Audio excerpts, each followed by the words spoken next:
Hello everyone, I hope you're doing well today. Now before we get started proper, I want to make a thing or two clear before we really get into it. First things first, this is not a guide video. This is a discussion video. I make the distinction because I take serious issue with a lot of guides that come out day one of a game's release, or maybe even a couple days or weeks before the game has had time to even release in the majority of countries, because these videos oftentimes are just to make money. And if you actually play the game or with a weapon with a character for like 10 minutes, then you will understand what that 8 to 10 minute long video is trying to convey by simply looking at whatever the thing in question is by yourself. And I don't want to act like I have any more knowledge than the other people that have been playing this game. I've been obsessed with this game, and I've been thinking about it a lot, and so I want to talk about ideas I have for being a good teammate. If you disagree, or maybe there's things I get wrong or don't understand yet, make your voice known in the comments. I don't watch guides, I'm still playing through the game, but I've been thinking about it a lot, and I want to talk to you guys about it. And the second thing is that this is not related footage necessarily. This is my second ever playthrough with random teammates. First one ended in like 5 minutes because like 2 executors just died to like a blue boss. And this one here was a little bit more long-winded of a run. We actually made it to the Night Lord, but I won't spoil that for the people that are actually watching. Now, the first thing I want to talk about when it comes to being a good teammate is your character selection. So there are certain characters that are going to be good no matter what. Characters that are very nice, especially for like solo play, at least in my experience.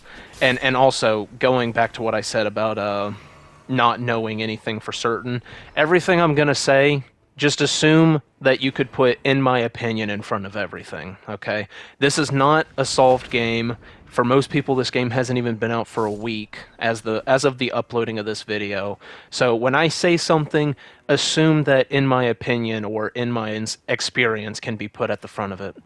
But anyway, there are certain characters that I personally feel are begging for a teammate to do a job for them. Right? And so if you see a random person choose Recluse, or maybe you're on the call with someone that's wanting to play a character like Revenant, these are characters that have a very bad vigor stat. They have very low scaling with their health. And so running something like a Wilder or a Raider is going to be very helpful for taking the majority of the enemy's attention away from these characters that don't have much health but can do a lot of damage if they're able to do their long-winded animations to be able to do said damage. Especially in the case of Recluse, her skill really demands a lot of time from her to really get it going. So definitely consider if playing the character that you want to play. I mean, you can do that. It's not like it's impossible to win with, a bunch of glass cannons, but if you're trying to be a good teammate, then I do recommend looking at it and maybe just being John Elden Ring. Just go Wilder for your teammates. I personally think that Wilder and Raider are the best characters to pair with the less tanky characters, and the main reason why is that they both have good health scaling, and they both are able to make good use of strength weapons. In the case of Wilder, also dexterity weapons as well. And obviously I've left Guardian out of that. I personally think that Guardian is kind of terrible. I definitely think that he's the weakest character by a country mile. So once again, for people that might be listening months or even years down the line, this is like 5 days after the game came out that I'm saying this. It's oftentimes the videos that come out on like week or month one that people that seem to get so many views, and people even like years down the line are still watching those videos. That is oftentimes outdated information. So maybe Guardian gets a patch where he becomes significantly better, or maybe I'm just completely wrong about him. But in my opinion, even though he's supposed to be a tanky support character, he is a tank that cannot tank very well. And Wilder also just has a way more useful ability, being able to cheat death. So I personally much prefer Wilder for that generalist tanker sort of role. He's able to do a little bit of everything. But the next thing I wanted to talk about is whether to stay with your teammates or to go off and do your own thing. Now, everything that I'm mentioning is a lot easier when you are on the call with people, but I think these things also, with intelligent, voiceless communication, can work even with a party of random people.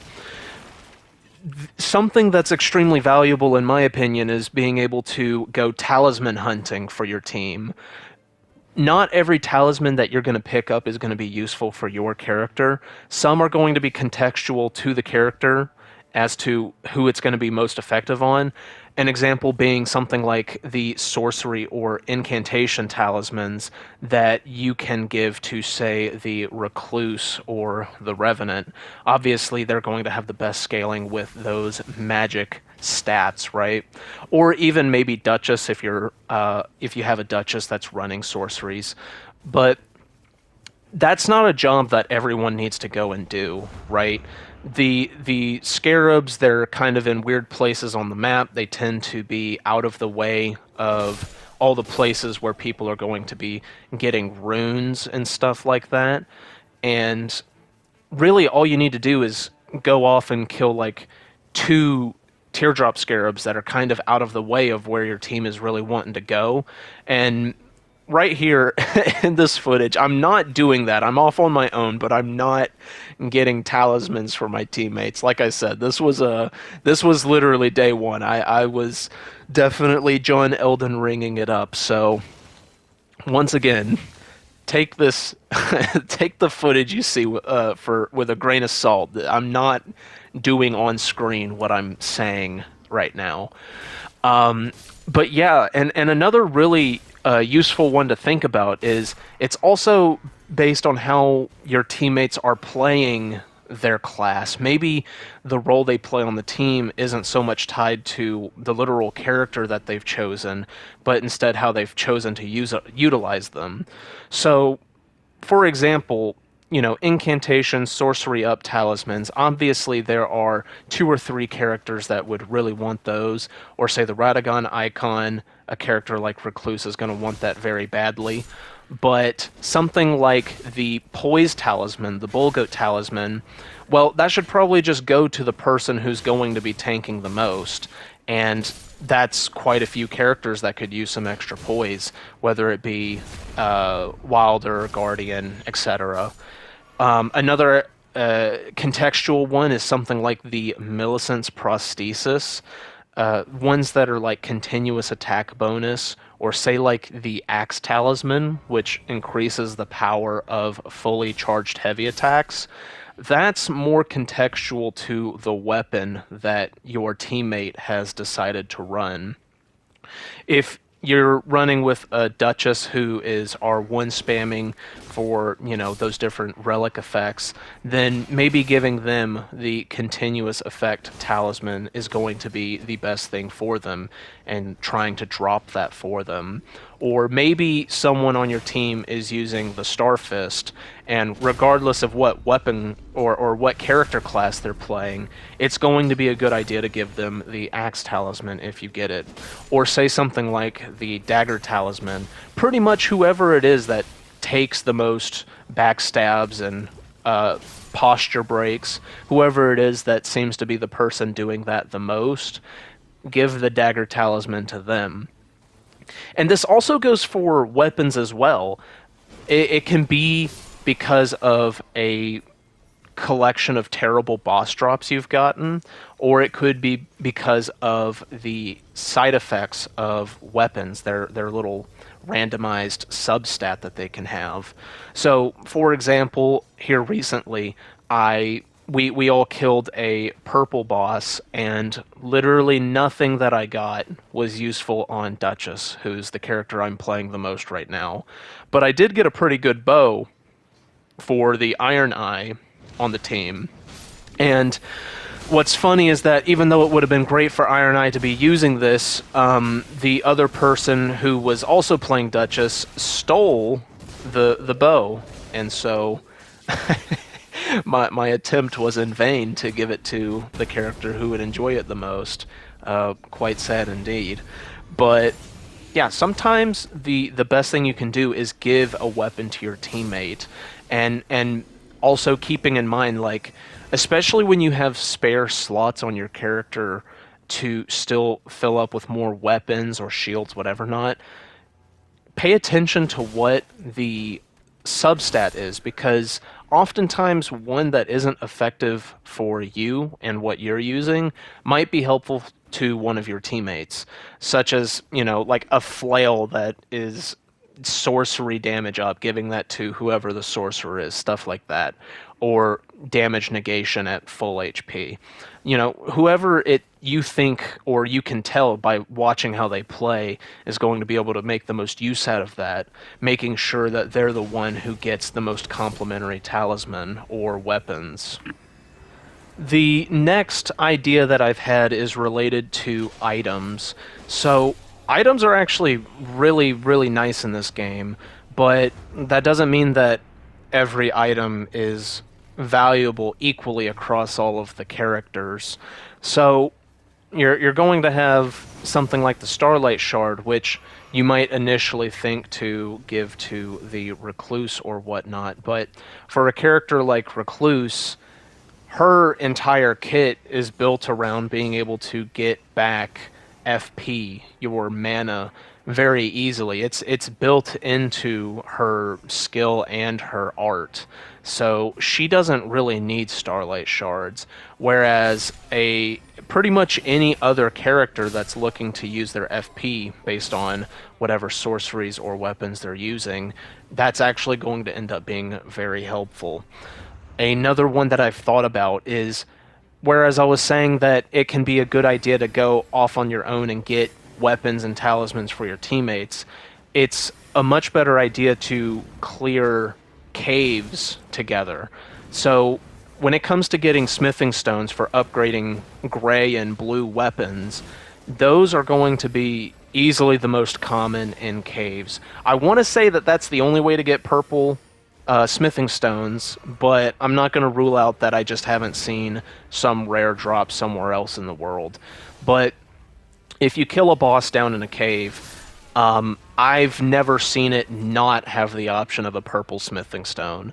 So I'm going to go out on a limb and say that it's a guaranteed chance.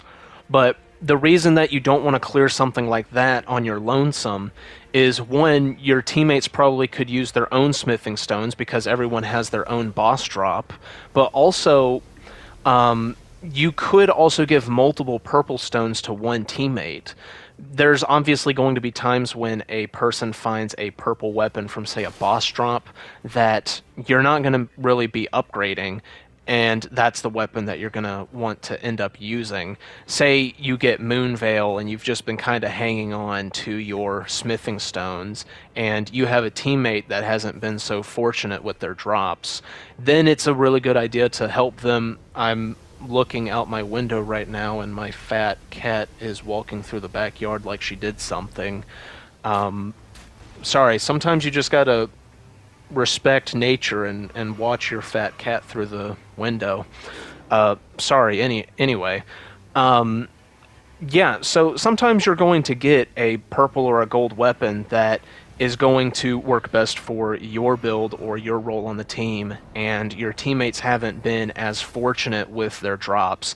In which case, I have a hunch that upgrading a gray or a purple is not as good as a nat purple, or especially a gold weapon, but it helps bridge the gap. It's a consistent way to make up for bad fortune.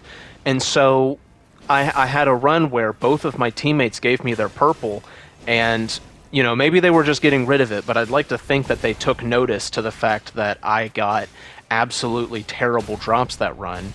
and it helped out tremendously. So keep that in mind, because if you go off on your own and clear a cave without your teammates knowing, then they will never go to check that cave themselves, or there's just a low chance of it. And then that's 1 or 2 whole boss drops that are effectively wasted. And another aspect of running off on your own is that once you're far enough away, you stop gaining runes from when your teammates kill something. And so that's a sacrifice that you have to be willing to make if you're going to go get items like talismans and weapons for your team. It saves a lot of time for the other 2 people, and you're momentarily sacrificing your rune acquisition to make sure that they don't have to go ridiculously far away to get things that are more advantageous to their build. Alright, I'm back. I just had to go take a bathroom break.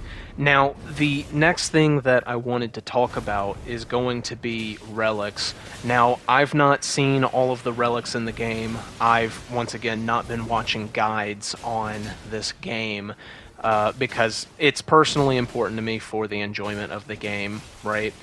But a very good bet is if you have a relic that shares an effect, that is immediately going to make you a more effective team player. The 2 that I have in mind are when you heal with an Estus Flask, or, excuse me, a Crimson Tear, it also applies that to teammates within a vicinity, as well as the one that allows you to take an item effect and almost turn it into like a perfume animation to apply that effect to everyone.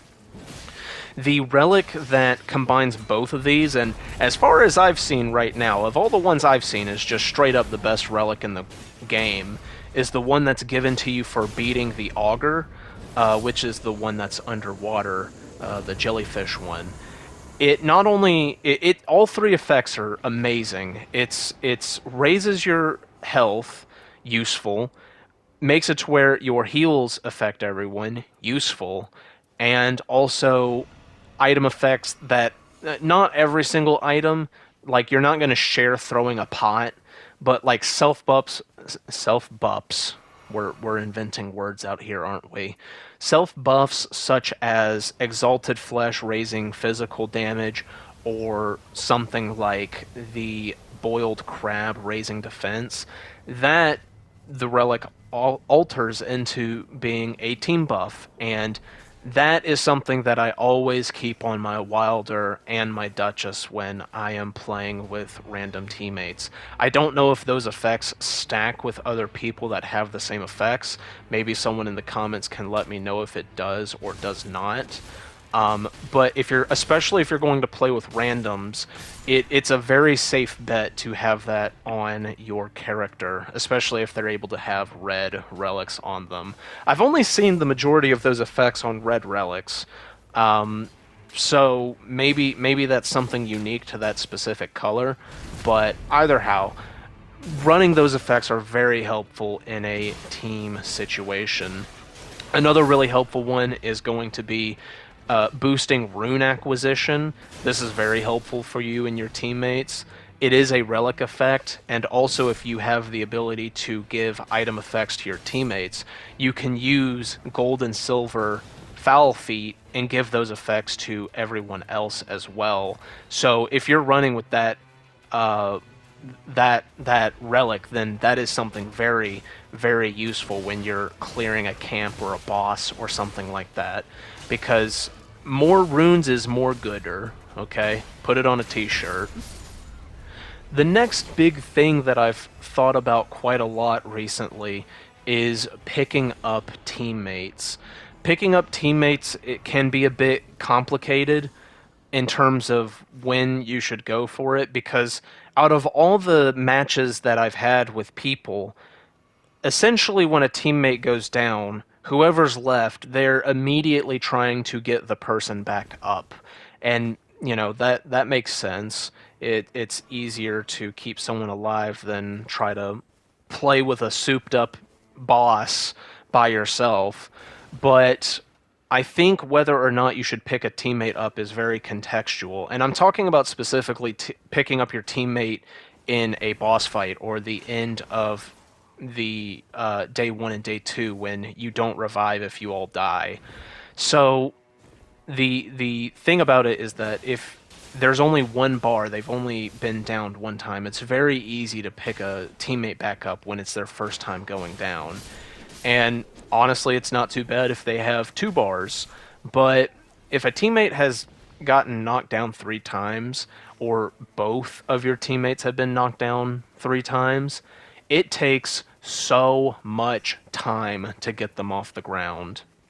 And so, the way that I see it, the best way to circumvent this issue goes as follow. If your teammate or both your teammates are at 3 bars, one, they need to get right next to each other. They need to crawl their way over and be as tightly knit as possible. That way the person that is still standing is able to hit both of them at the same time, which is going to drastically lower the amount of time it takes. And then the other aspect is that if they're at 3 bars, there are 2 things that I think are the most viable option for getting your teammates off the ground.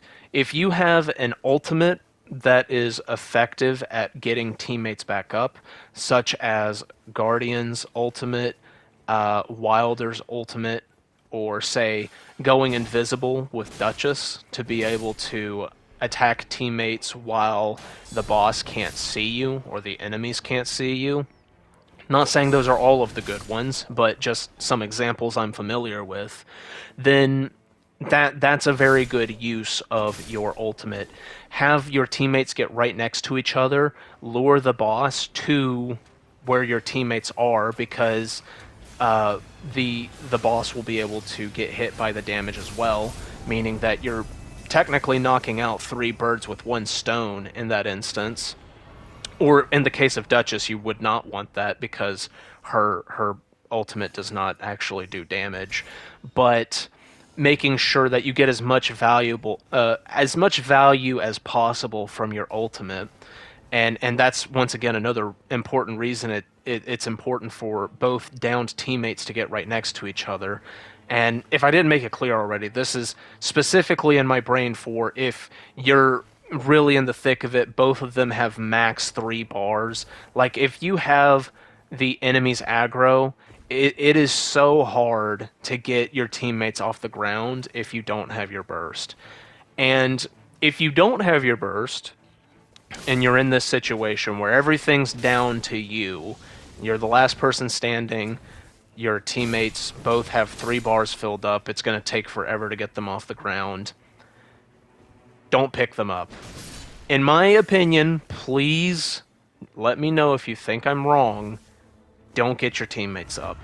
Keep playing as clean of a fight as you possibly can until you either have your burst back, or if you're confident that you can effectively 1v1 the boss while your teammates are at the feet of the boss, okay, that's a little bit different, right? But big bosses also have a tendency of pushing around downed enemies, so, this is not a foolproof strategy.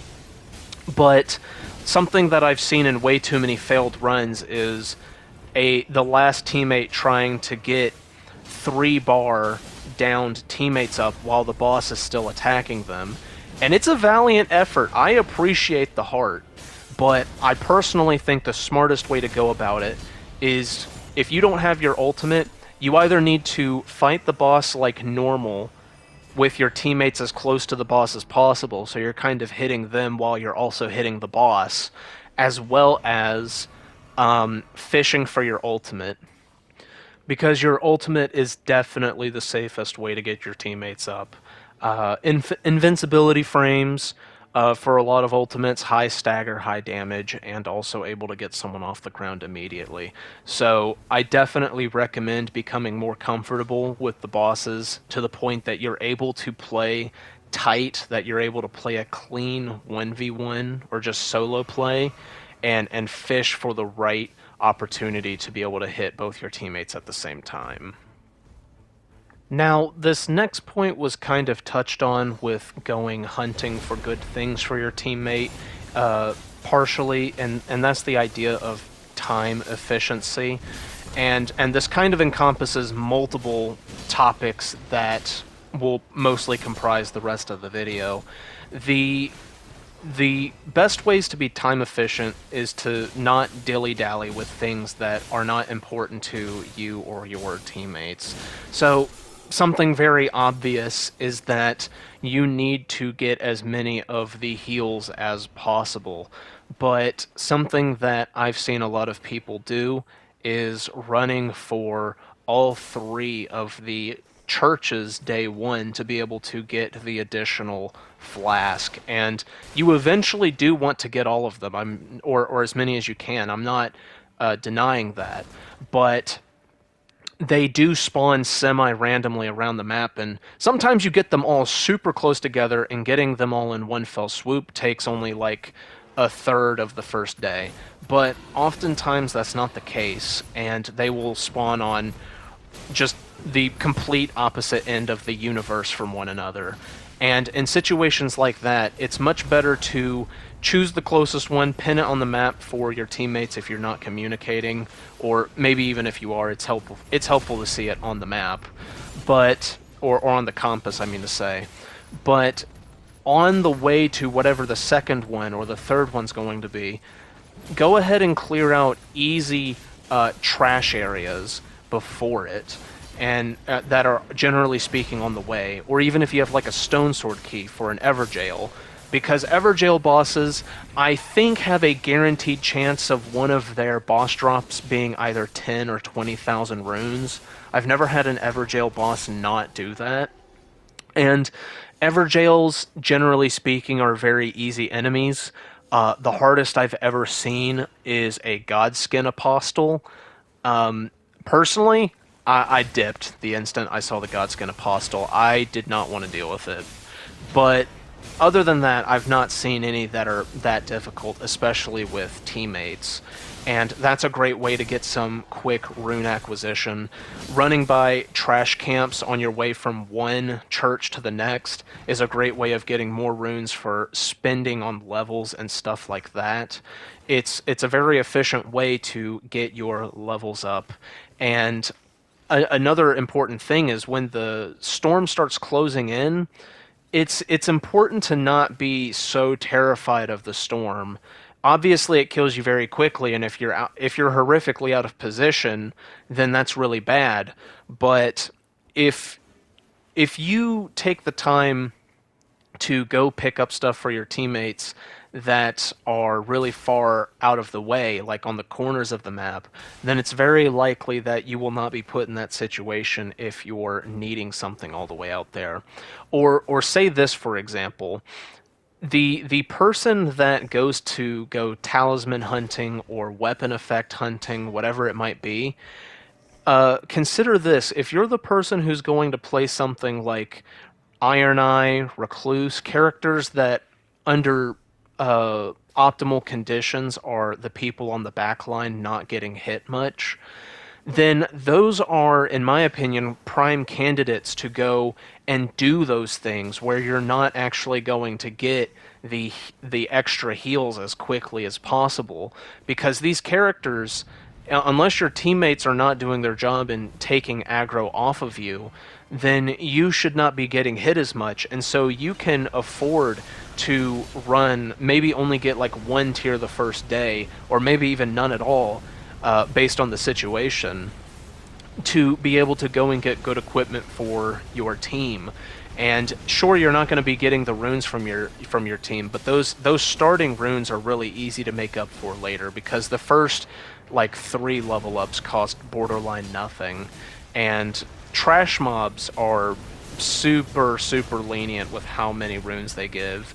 You know, first level up is somewhere between 3,000 and 4,000. That's like 4 nobles that are traveling in a group to be able to get that up. You know, you're not doing something mission impossible here. You're just making things easier for your teammates, because in terms of all of my most successful runs, it's always been that the second day is a gauntlet of boss rushing, right? Spending as little time actually thinking about the equipment that we're getting. We've gotten the majority of what we want, and then we're just kind of fishing for as many level ups and weapons that are somehow better than what we're already using on day 2. And those have always been my most successful runs. Another aspect as well is that just because a camp doesn't have a element or an effect that is going to be all that useful, just bum rushing the boss can be very effective on day 1 if it's an area that has an underpowered boss. So there are some like tower outposts that have something like just a knight, a golem with a bow, and an abductor virgin. These are bosses that even at like level 2 you can kill very easily, and this is a source of great levels, as well as being able to get some decent items early on. And once again, that's something that you don't necessarily need to do with your teammates, but it's a very good idea to do once you guys are all together and just running around getting all of the healing flasks to clear these sort of like trash areas as quickly as possible. And clearing the boss more so, because obviously that's where most of the goodies are, is behind killing the boss of an area. Also, I don't think this needs much saying, but if you see an overworld boss, it is a very safe bet to not do that day 1, to instead do it on day 2. Because a lot of overworld bosses that you'll find that are in base Elden Ring very easy enemies to fight have fucking ridiculous HP and damage, and will easily one-shot you until you start reaching like level 8 and level 9. So I wouldn't waste your time with those on day 1 unless you're just a god at the game. But once again, that's such a big time sink that I still don't think it's really worth it. So yeah, just being as time efficient as you can with your teammates. Another thing that's, I guess it's technically more rune efficiency, but killing little waves of trash mobs as you're running towards the final circle for the day. Once the storm starts closing in to the apex spot of day 1 and day 2, once again, the storm is not that threatening if you are aware of your surroundings and you know if you can deal with it or not. If you're having to run through the storm for a little bit to be able to get a tier, well, if you know that there's a site of grace nearby, that can full heal you on your way back, which can save your skin, right? And also being able to recognize this, once you kill a boss on a final day, the ring of fiery rain lasts there for like 20 seconds before going away. But something that is extremely valuable for saving time is to go ahead and start running through the rain pretty much immediately once you've leveled up, because the site of grace and the boss drop will spawn pretty much immediately, and then like 20 seconds later, finally the ring of fire will open up back to the rest of the world, right? And so that's another great way of saving what seems like a very small amount of time, but ends up oftentimes being very impactful. Is don't be so scared of the storm, and I mention that here because oftentimes random teammates that you'll find will only start running into the storm once they see you do it.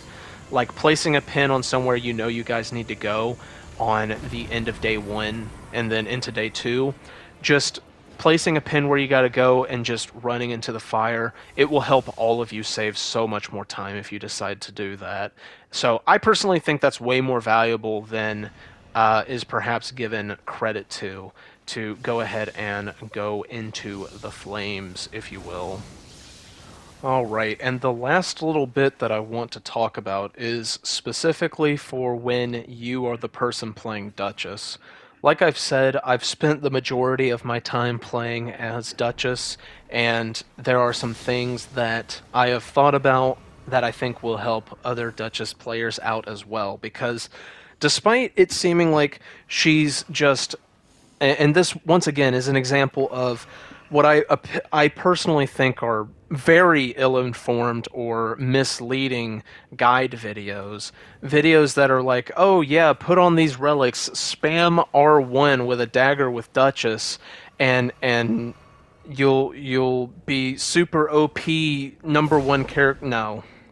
No, Duchess has so much complexity that in a team fight, that if you make good decisions and you're very observative of what your teammates are doing, can make you just just hit the pedal on the DPS. And part of saving your teammates and carrying them is killing stuff so much faster that they're able to keep on attacking and not die. Uh, the best way to not die is for the things hitting you to die faster, believe it or not. But there's the relic that makes you do her skill if you reach the final R1 of a dagger chain. Obviously, that's very good, but I think people are too obsessed with this being her entire playstyle, is just spamming R1 with a dagger. Other than this effect, like, and I understand that apparently there's relics that like increase dagger damage by a ton, but generally speaking, I think that daggers are super low impact with their damage, their stagger damage. I don't even know if I would say that a dagger is the best weapon for Duchess. I think that keeping one on you is obviously very valuable if you have that enemy reprise relic that I'm talking about that everyone's losing their mind over. But I think it's significantly more valuable to be more conservative with your attacking and be a really good dodge character, the dodge character doing the dodging. And sure, going for the R1 chain when you get the chance to, but especially if you don't end up finding good daggers, but maybe you got like a blue twin blade. In my opinion, the best weapons to use on her, other than if you get a purple dagger like a Glintstone Chris, which, by the way, Glintstone Chris might just be her best weapon, at least in terms of the ones I've gotten and have tested out. But non-dagger weapons that are fantastic on her are going to be things such as twin blades, thrusting swords, claws, and fist weapons. Now, I'm not claiming that these have the most beneficial scaling in terms of, like, twin blades have a C in strength, but she doesn't scale amazingly with strength. But the amazing backstep attack is great for her back dodge, and then also twin blades just absolutely shit damage like it's nobody's business. And the fully charged heavy attack is absolutely phenomenal. And this allows you to stance break for your teammates really easily, especially with a weapon like Starfist. Even if Starfist doesn't have the world's best scaling for her, it's still such a ridiculously powerful weapon that you're able to do good damage, use your skill to deal even more stagger damage, and stagger really easily for your teammates. And all of this is going to go into being able to make your teammates do more damage as well. And the reason why is because her skill doesn't just essentially rewind her own damage. It rewinds all damage that was done to the enemies within the vicinity as of the last couple seconds, and that includes what your teammates have been doing. So a very good way of playing her is waiting a moment before just using the skill as quickly as you can, and waiting until, say, Wilder just used his burst or Iron Eye just used his burst, and reprising it to do a portion of the damage and a significant amount of stagger damage as well. And, if you pull this off with the dagger, that's fantastic with that relic effect. Once again, I'm not telling you to not use a dagger on her. Just don't be so wholly obsessed with it that, it takes out all of the complexity and nuance of her potential playstyles. Use it as a support option, because the dagger generally, unless you get a really good one, isn't doing amazing damage on its own. And that can be a good way of getting a reprise and then being able to use your skill in a moment to get another reprise. Say you're trying to rewind the effect of an ultimate, and then a moment later a teammate gets a bleed proc, for example, right? So have that in your back pocket as an option, and use it more as a support tool, especially if you don't get that good of a dagger. And then keep another weapon that's more damaging, more stagger breaking as your main weapon to allow your teammates to get very easy damage. And also, don't forget about your ultimate. The ability to go invisible is, well, I mean, you can probably imagine how strong going invisible is. It's omega helpful for picking up teammates, as I talked about in the reviving section, but also it's fantastic for allowing characters with slow moves to eventually hit the boss really easily. And so, once again, I feel like I keep bringing this up as the example, but it is a good one. Recluse is able to do obscene damage, but a lot of her skills and spells just have really long starting animations that makes it really dangerous to go for. And essentially she just cannot go for those skills if the aggro is on her, right? And so going invisible at the start of a boss fight, for example, is a very decent idea. Essentially using it any time that your team is going to set up one big moment of burst damage, because the boss will start randomly attacking the air. Oh, hang on real quick, watch this. This was such a ridiculous moment. Me being the last one alive right here, got both of the teammates on the ground right there, and I'm about to go for a Hail Mary right here. I'm trying to survive for a second. I'm waiting for them to get closer to each other.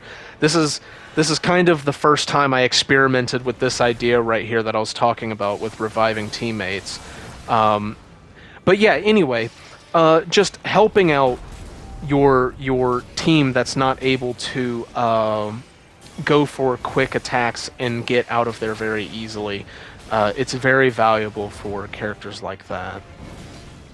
But with that being said, I think I've said just about everything that I've wanted to regarding today's topic. I hope you guys have enjoyed, and once again, if you have your own takeaways or things that you disagree with, let me know.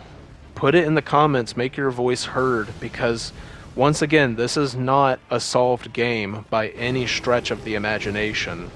This game's not been out for long at all, and even videos that are selling you facts, they might skew your opinion on what's actually going on. I'm not saying that I've watched all of them and that all of them are bad. I'm not saying that, but what I am saying is that this is the time for discussion, right?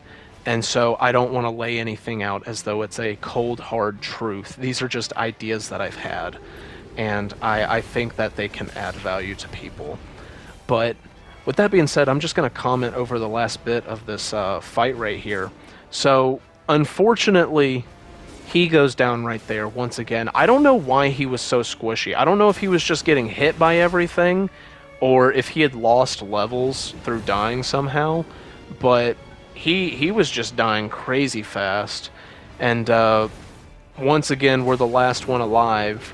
I'm looking at the top right now. I don't have the cheat, the get out of jail free card available anymore, which, by the way, that's another reason why Wilder's the GOAT, is being able to cheat your way out of a hit that would have killed you is such a ridiculously useful effect. That's never not useful, pretty much.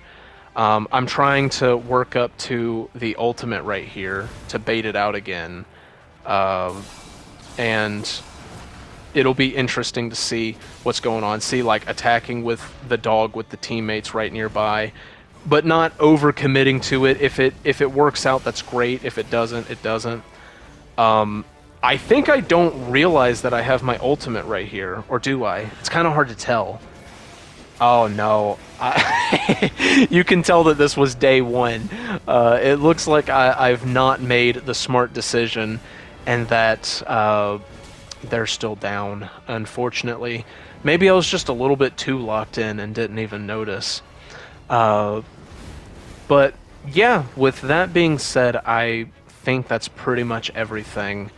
I hope you guys have used your brain a little bit with me today, done a big think, and yeah, I will see you guys later. Have a good one.